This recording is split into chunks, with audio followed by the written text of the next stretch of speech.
వైఎస్ఆర్ కాంగ్రెస్ విధానాల పట్ల విసుగు చెందిన ఆ పార్టీ నాయకులు కార్యకర్తలు భారీ స్థాయిలో తెలుగుదేశం పార్టీలో చేరుతున్నారని రాజమహేంద్రవరం సిటీ నియోజకవర్గం టీడీపీ బీజేపీ జనసేన పార్టీల ఉమ్మడి ఎమ్మెల్యే అభ్యర్థి ఆదిరెడ్డి శ్రీనివాస్ అన్నారు.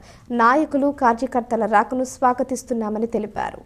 స్థానిక 31వ డివిజన్కు చెందిన వైఎస్ఆర్ కాంగ్రెస్ పార్టీకి చెందిన నేషనల్ సీనియర్ బేసిక్ స్కూల్ మాజీ డైరెక్టర్ చొక్కాకుల శ్రీనిబాబు, ఆర్యపురం సత్యనారాయణ స్వామి ఆలయం డైరెక్టర్ చొక్కాకుల వెంకటరమణి, పిల్ల వెంకటలక్ష్మి, ఆదిలక్ష్మి సరస్వతి, పల్లవి, పైడమ్మ, అప్పాయమ్మలతో పాటు సుమారు 120 మంది వైఎస్ఆర్ కాంగ్రెస్ పార్టీకి చెందిన వారు నగర టీడీపీ అధ్యక్షులు రెడ్డి మనీశ్వరరావు, రాజమండ్రి పార్లమెంట్ మహిళా కమిటీ అధ్యక్షురాలు మాలే విజయలక్ష్మి, రాజమండ్రి పార్లమెంట్ కమిటీ ఉపాధ్యక్షులు మజ్జి రాంబాబు, నాయుడు మాస్టారు, శనపతి సత్యబాబు, రాంబాబు పర్యవేక్షణలో తెలుగుదేశం పార్టీలో చేరారు. టీడీపీలో చేరిన వారందరికీ ఆదిరెడ్డి శ్రీనివాస్ తదితరులు కండువాలు వేసి తెలుగుదేశం పార్టీలోకి ఆహ్వానించారు.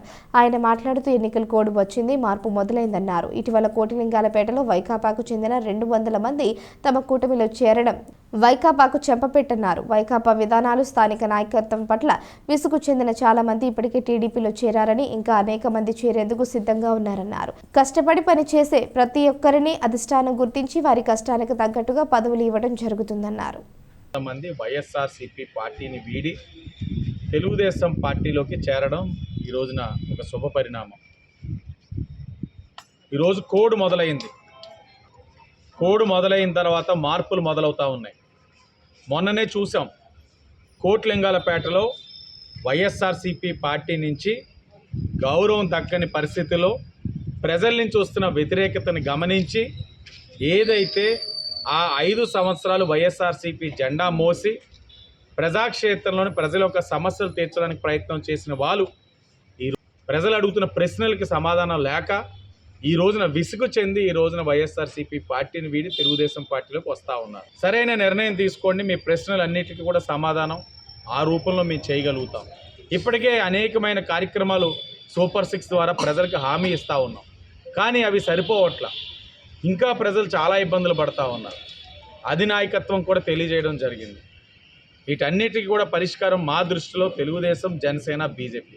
తప్పకుండా ఈ కూటమికి మనం సహకరించినట్లయితే ప్రజల యొక్క సమస్యలు తీరుతాయి, రాష్ట్రాన్ని కాపాడుకున్న వాళ్ళు అవుతాం, భవిష్యత్ తరాల వారికి ఒక భరోసా కల్పించిన వాళ్ళు అవుతాం అన్న ఒక ఆలోచనతో అందరూ కూడా అడుగులకి ముందు వేయాలని చెప్పి విజ్ఞప్తి చేస్తూ, ఇది భరతరామ్ ఓటమికి అంగీకారం. ఆయనకి ఏ విధమైన ప్రజాస్పందన లేదు. ఆయన ఎమ్మెల్యేగా డిక్లేర్ చేసిన తర్వాత ఎవరో ఆకర్షితులై వచ్చింది లేదు. తిరిగి ఆ పార్టీ నుంచి మొన్న మార్కండేయం కూడా చైర్మన్ వచ్చేసారు. ఈరోజు డైరెక్టర్లు వస్తున్నారు, నామినేటెడ్ డైరెక్టర్లు. ఒక స్థాయి నాయకుడు ఈ రోజున కోట్లింగాలపేటలో బలహీన వర్గానికి సంబంధించిన బలమైన నాయకుడు, వైఎస్ఆర్సీపీ నాయకుడు ఆయన వచ్చేసారు. ఇలాగ చెప్పుకుంటూ వస్తూ ఉంటే అనేక మంది ఆ పార్టీ అధికారంలో ఉన్నా కాదనుకొని వస్తున్నారంటే మార్పు మొదలైంది.